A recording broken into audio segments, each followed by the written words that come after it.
This week on ANN, a call for peace amid civil unrest in Ukraine. Final recommendations of the Theology of Ordination Study Committee. And the President of Lebanon says Middle East University is helping meet the country's education goals. These stories and more coming up.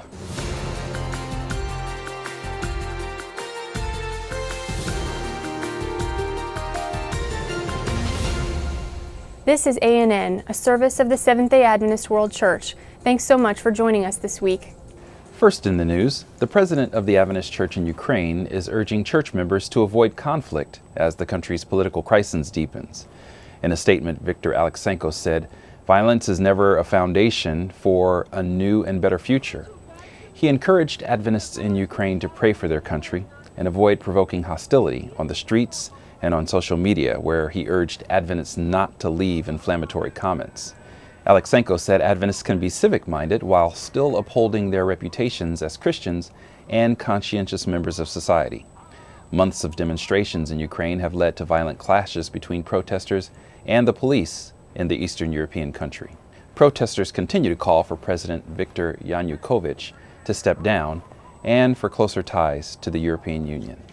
The third working session of the Adventist Church's Theology of Ordination Study Committee concluded this past weekend in Columbia, Maryland, United States, with significant differences still very evident. 103 Bible scholars, laypersons, and church administrators from around the globe have been working together since January 2013 to help the church arrive at a decision about whether or not to ordain women to gospel ministry. During the 5-day gathering, each of the church's 13 world divisions reported the study findings and recommendations of its own biblical research committee on the question of ordaining female pastors. 5 divisions expressed support for ordaining women, while most of the larger divisions in Africa, Asia, and South America reported disapproval. All divisions agreed to support the decision of the church body. Church Vice President Artur Stelle, who chairs the study committee, said that the presentations and question and answer sessions had been very frank, but that he had observed a growing sense of camaraderie and understanding as committee members moved through the process. In addition to hearing scholarly papers about key Bible texts, committee members participated in more than 8 hours of small group discussions. The 10-person groups were constructed so that persons of differing viewpoints were placed in the same talking group and studied the same passages of the Bible together. According to many committee members, this was one of the most useful parts of the 5-day event. The fourth and last session of the Theology of Ordination Study Committee will meet in early June to frame recommendations to the Adventist Church's Executive Committee in October. Most observers believe that the matter will be on the agenda of the World Church's General Conference session in San Antonio, Texas in July 2015. Administrators from the Middle East University in Lebanon met with National President Michael Suleiman this month. The group sat down to discuss the role the Adventist University plays in fulfilling the educational goals of the country. Administrators say President Suleiman's emphasis on national reconciliation resonates with the priorities of the school. Middle East University is the only university in Lebanon to continuously operate during more than a decade of civil war. It continues to teach tolerance and respect in a diverse environment. President Suleiman is expected to join in festivities planned to observe the school's 75th anniversary in June. An Adventist university in the U.S. state of Tennessee was put on lockdown last week after campus safety officials learned about a perceived threat against the school. The lockdown at Southern Adventist University ended after local police detained a former Southern student for questioning. The student was on the campus of a nearby community college and had allegedly made comments about Southern that could have been perceived as threatening. Public relations officers at Southern are stressing that early social media rumors about the incident were untrue. No gunshots were fired on campus, and no one was injured. The Adventist Church in Inter-America is making special needs ministry a priority. At the first Special Needs Ministry Summit in Miami this month, Adventist leaders and lay people raised awareness of the disabled community and discussed how to minister to the blind, hearing impaired, and other marginalized groups. There are 80 million people living with disabilities in Inter-America. Adventist lay member Floyd Morris said the community poses a tremendous opportunity to follow the example of Jesus by meeting the needs of the most vulnerable people. Morris is president of the Jamaican Senate and lost his sight in his 20s. He urged Adventists to seek out and integrate disabled people into their congregations. Installing ramps and restrooms for wheelchair users is a good start, but congregations also need to make a point to involve disabled people in church mission and decision making. Adventist believers in China will sing out of a new hymnal this Saturday.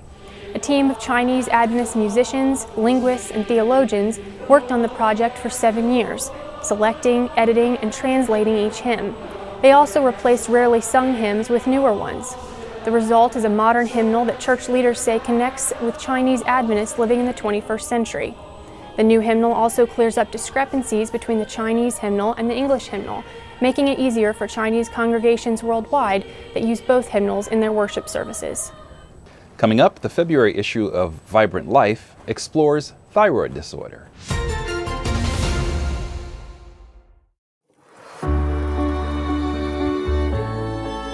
Earth's oceans, by far its most important feature. They shape our climate, our culture, and our future. A watery home to 230,000 known species of creatures, much of the ocean's depths remain undiscovered. It is thought that more than 2 million marine species might be in existence. Coming to the Hope Channel in January 2014.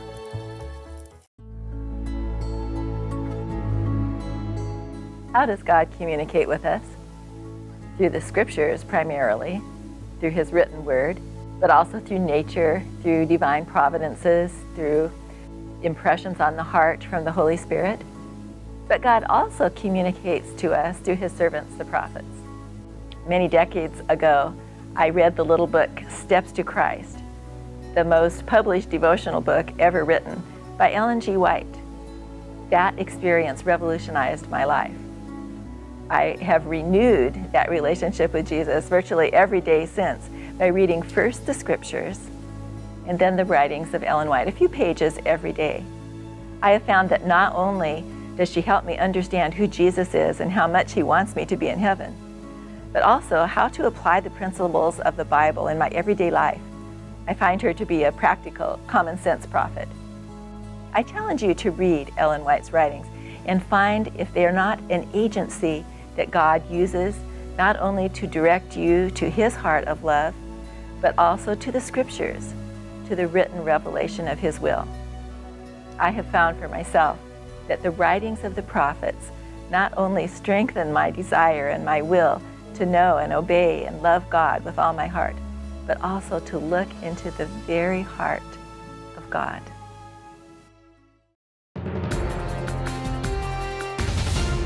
Welcome back. Heather Quintana has a preview of the upcoming issue of Vibrant Life. Let's talk about the thyroid. It's a butterfly-shaped gland that's located about here, and it never got a lot of press until some people began to blame it for weight gain. Then wow, the internet just blew up. I'm Heather Quintana, editor of Vibrant Life, and in our next issue, we take a look at how to tell if you have a thyroid disorder, and specifically, if a lazy thyroid is responsible for the fact that your favorite jeans take just a little more muscle to button up. The thyroid produces hormones that influence metabolism, digestion, and immune response, and millions of people, generally women, have disorders of the gland and they don't even know it. So, if you're feeling tired, cold, run down, unable to focus, and you see a weight change, you might want to see your doctor for some blood work. Other signs of a problem are rapid heartbeat, mood changes, difficulty sleeping, and sensitivity to heat. It's easy to treat a sluggish or overactive thyroid, and our doctors advise you on how to choose from the various therapies that are available. There's a lot of hype out there, so let us bring you some information you can trust. That's all in the next issue of Vibrant Life. Christian Record Services for the Blind is expanding its outreach to Spanish-speaking people who are blind or low-sighted. Larry Pitcher has more. If you've ever been to Florida or Texas or California, you realize that English is the primary language, but an awful lot of people speak Spanish. And this impressed Jose Martinez. He was one of our workers at Christian Record who said, we need to get our message to the Spanish-speaking people who are having problems with their vision, blind, or need to read large print or braille. And he took it upon himself to begin the ministry by going out Sabbath after Sabbath after Sabbath and preaching in the Spanish churches. Now, we already had Bible guides in Spanish, but Jose wanted more. He began recruiting people like Dr. Pavarini to help him, and he needed to have an audio publication because many of the people he met didn't read Braille. So he invented El Centinela on the audio disc and had Dr. Pavarini edit it there in California. What a marvelous thing, growing from just a half a dozen discs being sent out on a quarterly basis to now we have nearly 500 being sent out and growing every single quarter. What a blessing that God gives to people a vision of how to improve the outreach of Christian record services for the blind to this fast-growing segment of our population. Spanish people need to know that Jesus is coming soon, and Jose Martinez is determined. Tens of thousands of Adventists worldwide are halfway through a collective Bible reading project called Revived by His Word. Derek Morris has an invitation this week as participants continue with the book of Proverbs. I am so excited about Revived by His Word. We've just gone through the Psalms, so many opportunities to praise God, to lift our hearts in adoration to Him. And now we're entering into the book of Proverbs. One of my favorite Proverbs is Proverbs 3 and verse 5. Trust in the Lord with all your heart and lean not on your own understanding. I've really appreciated the blogs by Jackie Smith, and we can then react to the blog and share with people around the world. It's such a blessing to read one chapter of the Bible every day, and we're drawing closer together as we fellowship in God's Word. I want to invite you as we continue reading through the Bible and Revived by His Word to be a part of this global family. You can go to the website revivedbyhisword.org and register so that every day you get an email. All you have to do is click on the chapter for the day. It will take you there. You can read the chapter or listen to it, read the main blog, and then react and share with Christians around the world. If you've ever wondered, how can I find encouragement to read the Bible on a daily basis? How can I find support and fellowship in my home? The answer is Revived by His Word. Go to revivedbyhisword.org. Let's read the Bible together, not only to bless your life, but to bless the lives of those around you. A recent teachers' conference at an Adventist school in Rwanda was an opportunity to update the campus and provide housing to accommodate hundreds of new students. Lisa Beardsley Hardy explains.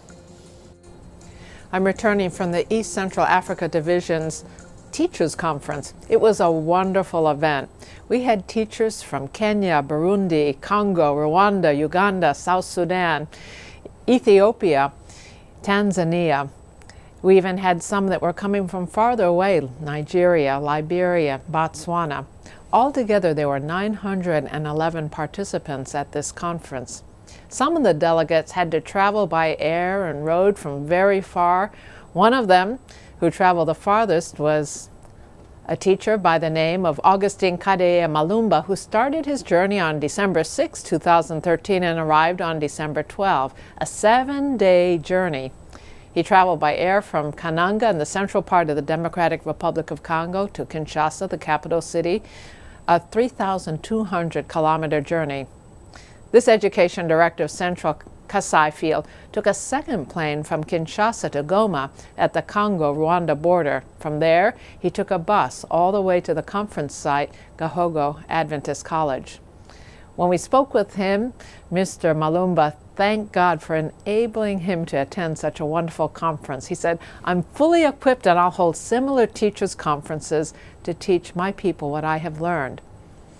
Another one of the delegates that traveled the longest distance was Mrs. Josephine Kinkobo Mikombe, the Director of Education for East Congo Union Mission. It took her 3 days to go from Lubumbashi through Zambia, Dar es Salaam in Tanzania, and then arrived in Rwanda the third day. This journey took her about 3,800 kilometers. This educator has been empowered spiritually and was equipped for teaching her people the importance of Adventist education as a tool for evangelism in the East Congo Union. One of the remarkable things about this conference is, rather than paying for hotels for all of the 911 people, the Union decided to build a dormitory for the females and a dormitory for the males at an academy in the rural area of Rwanda at Gahogo. It was a day academy. The dormitory can now house 500 female students and 500 male students, 1,000 altogether. They also use the money to build a cafeteria and a conference hall. So rather than 1,000 people in hotels in Kigali, when the conference ended, there were 2 brand new dormitories for this day academy that can now house 1,000 students. Also, wonderful new cafeteria and a wonderful new meeting room that can be used as a church. This conference was a great blessing for the work of education in the East Central Africa Division. Still ahead, a storage solution for mobile devices. But up next, practical outreach in Serbia. Have you ever asked yourself, how does the scarlet ibis get its red color? Why do birds stand on one leg? Did you know that they are birds whose bright red flight feathers are made of real copper? A parrot is the only bird that can transfer food from its foot to its mouth. Macaws have patterns around their eyes, each one unique like a fingerprint, and that they live from 80 to 100 years. Coming to the Hope Channel in January 2014. I pray for the people that are sick so they can get better. All around the world, children are praying at 7 in the morning, 7 in the evening, and 7 days a week. I pray for everybody in Haiti that does not have a home. Join the movement in your family today. 777 Prayer Kids. Christ said it came down to a simple thing: love God with all you got and love your neighbor as yourself. That was the prayer of Christ, and I think that's got to be the message that we highlight. When he was in his last hours with his disciples, he said, Father, my one prayer is that they'll be one, like you and I are one. And I think about the denominations, I think about the religions, and I'm like, no, it's not about all of those differences. In fact, that's the thing that I think has changed so much for me, is focusing on what I share in common. It's the beginning of every deep and meaningful relationship. And if the first thing I can share is my passion for the teachings and the life of Christ, and that I have a desire to be in your corner, that's the kind of place and community, world community that I get excited about. Welcome back. A new cooking school in Serbia run by Adventist women is inviting the community to take an active part in healthy living. Heather Dawn Small has more. In a local church in the south of Serbia, women are reaching out to their church community. Together with the church health club, the Women's Ministries Department organized a cooking school for the church members and visitors, held twice a month. Sessions included topics such as preparing vegetable spreads for sandwiches, cheeses made from plants, and the use of millet. Each class begins with a short presentation of the chosen topic and continues with practical implementation of the information shared. In that way, each participant has a chance to take an active part in healthy food preparation.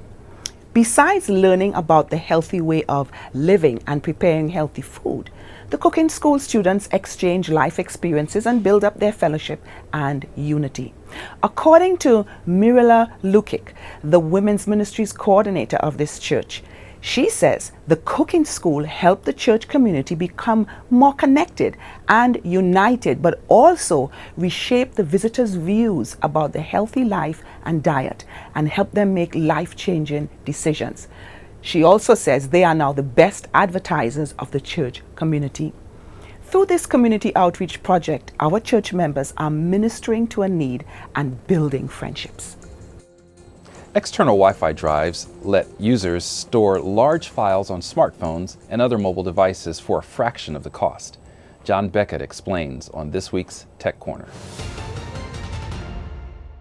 Today we're going to talk about adding extra storage to your iPad or other mobile device that may not have come with enough space and doesn't have a memory card slot. It turns out this is pretty easy to do with a Wi-Fi media drive. Lots of companies make these and in a variety of sizes.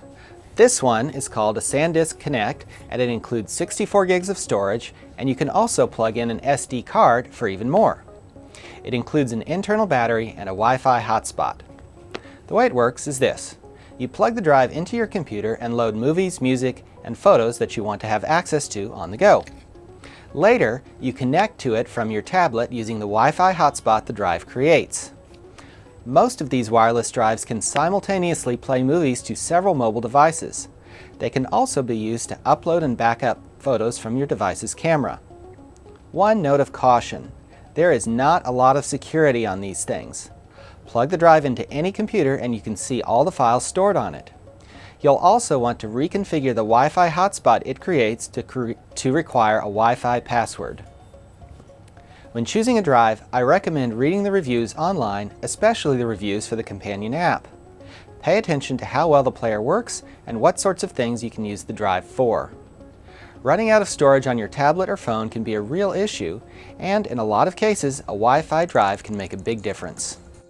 Family, work, church, and community responsibilities can pull couples in different directions. On this month's feature from Family Ministries, Willie and Elaine Oliver have an idea on how to prioritize your marriage this week and every week.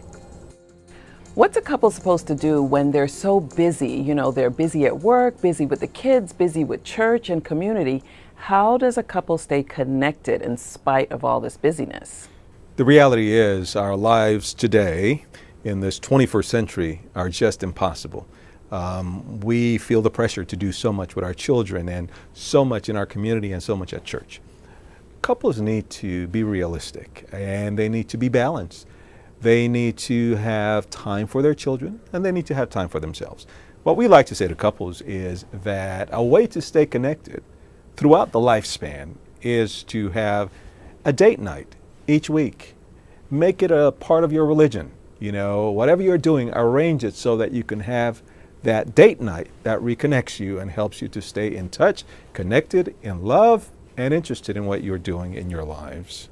Yeah, and it's really important for couples to put that focus on their relationship. And it's too easy sometimes to spend that time only on your kids, and couples really need to make their relationship a priority. The reality is, if you don't plan to do it, you're not going to do it. So plan your work and work your plan. Stay connected for your sake and for the children's sake.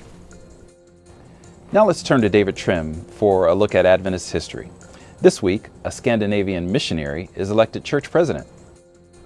Welcome to This Week in Adventist History. On January 26, 1947, in Mexico, Montemorelos Hospital opened on land adjacent to the Adventist school of the same name. Today, it is Montemorelos University Hospital, Hospital Universitario de Montemorelos, and it serves the university's flourishing medical school. On January 29, in 1915, Ola Andres Olsen died, age 69. Olsen had a long and distinguished career as a church leader. Born in Christiania, Norway in 1845, his parents emigrated to the United States when he was 5 and he grew up in Wisconsin. Between 1874 and 85, he served as president of the Wisconsin, Dakota, Minnesota, and Iowa conferences, and then in 1886 he was sent as a missionary to Scandinavia. While there, he was elected president of the General Conference at the controversial 1888 General Conference session. He was the first president born outside the United States and the first elected while living outside the U.S. He served 4 two-year terms until 1897 and subsequently worked as a missionary in South Africa, Great Britain, and Australia, where he was Australasian Union President from 1905 to 09, before returning to the United States to take charge of recruiting within the North American Division for Foreign Mission Service. Olson was elected a vice president of the North American division and was serving in that capacity when he died of a heart attack. That was This Week in Adventist History. Thanks for watching ANN. Join us next week for more news from the headquarters of the Seventh-day Adventist Church. In the meantime, you can find us on Facebook. You can connect with other Adventists worldwide and find links to more stories, photos, and videos. Just visit Facebook/Adventist News. Our good news for this week comes from the New Testament book of Romans. The passage says, "Do not conform any longer to the pattern of this world, but be transformed by the renewing of your mind. Then you will be able to test and approve what God's will is, His good, pleasing, and perfect will."